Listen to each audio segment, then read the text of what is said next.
Hey everyone, it's Andrew. So this is going to be a video for My Invisalign Journey for days 85 through 95, specifically for tray 9. So I had tray 9 for the past 10 days. What I'll do in this video is kind of just go over kind of reflections on the past 10 days. And then I don't have many updates. And so what I want to do is actually show you a comparison of before and after to date as far as a photo when I first got the Invisalign, and then show you a comparison from a photo today. And we'll see if there's any major differences on that. I haven't really made a comparison quite yet. But we'll get started. So the past 10 days, nothing major, no major updates. I can't really comment on anything as far as everything. It's kind of very routine, mundane at this point. Really, once the aligner goes in, it's not really even uncomfortable at this point. There's no discomfort on the first day. It's a little bit of tightness, but that's really it. And then the rest of it's kind of the normal routine, brushing before and after, like eating, brushing it at the end of the day. I do continue to use the hydrogen peroxide solution at dinner time, and that seems to work pretty well as far as keeping it cleaner and clearer as far as the actual aligner. So that's one thing I do want to recommend.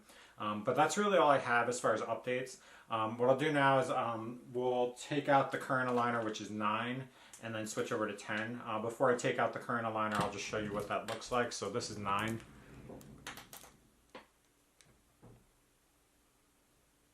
And then I'll take it out right now.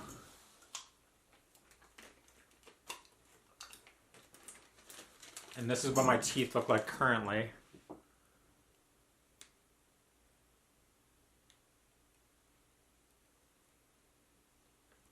And then we'll open this up, and this is the tray 10 that I'm going to be switching to. So this is what they look like. We've gone through this in other videos. And then that's the inside of them. So this is the bottom one. Slide that on. Then pop in the top. As far as what it feels like at this point, the bottoms really feel very similar to the last couple trays. I don't think they're really shifting the bottoms at this point. A lot of it's shifting the top. So I feel a lot of tightness, at least in the back molars this time a little bit. Like the back molars back all the way in the back. And then there's a little bit of tightness up front there. So what I think at this point is they're shifting the top teeth primarily, and then at some point the bottom teeth are going to start shifting. I have noticed like a huge difference as far as the space between my teeth. As far as after brushing my teeth and flossing, my teeth aren't as crowded. So there's a lot more space when I'm flossing my teeth, which is a little bit different. And then every time you throw these in, you always get like sort of a lisp. So as you can tell, my speech is a little bit affected by that. Probably a little bit more this time than other times. But that goes away in the first day or two. But this is what it looks like in your mouth.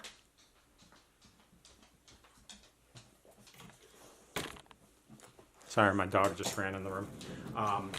But that's tray 10. So what I'm going to do now is I'm just going to set up a side-by-side comparison for before and after, and I'll make a little bit of comments on that. But that's really all I have for this session.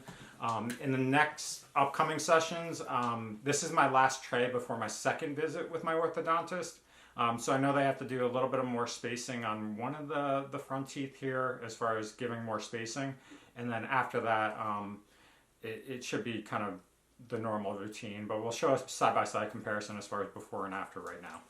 Okay, so here's a photo from day 1 of my Invisalign journey. What you'll notice is overall the alignment of my teeth is not too bad. There is a little bit of overcrowding. The biggest issue you'll notice is that on the bottom front teeth, as well as the bottom kind of right teeth, there's overcrowding where the bottom right teeth are starting to push forwards and push that front left incisor backwards.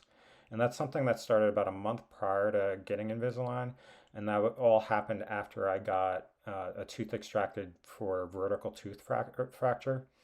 And so prior to getting the final implant, my oral surgeon recommended getting braces or Invisalign to fix this. And so that's why I got Invisalign. And then here's a photo from day 95, which is today. What you'll see is in general, there's more spacing on the top and the bottom between the teeth. The overall alignment hasn't drastically changed, at least noticeably from in the photo.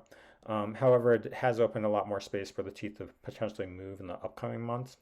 The front two incisors on the bottom are a little bit improved, where the left one's pushed forwards a little bit and it's better aligned, but it's still not completely perfect. And then the other thing I want to mention is if you look at the anchors in these photos, they're all a little bit discolored with some yellowing. That's probably just normal use and wear. I anticipate I'll get some sort of whitening at the end of the procedure. But that's all I have for this video. Hope it helps. If you have questions, please post them below, and thanks for watching.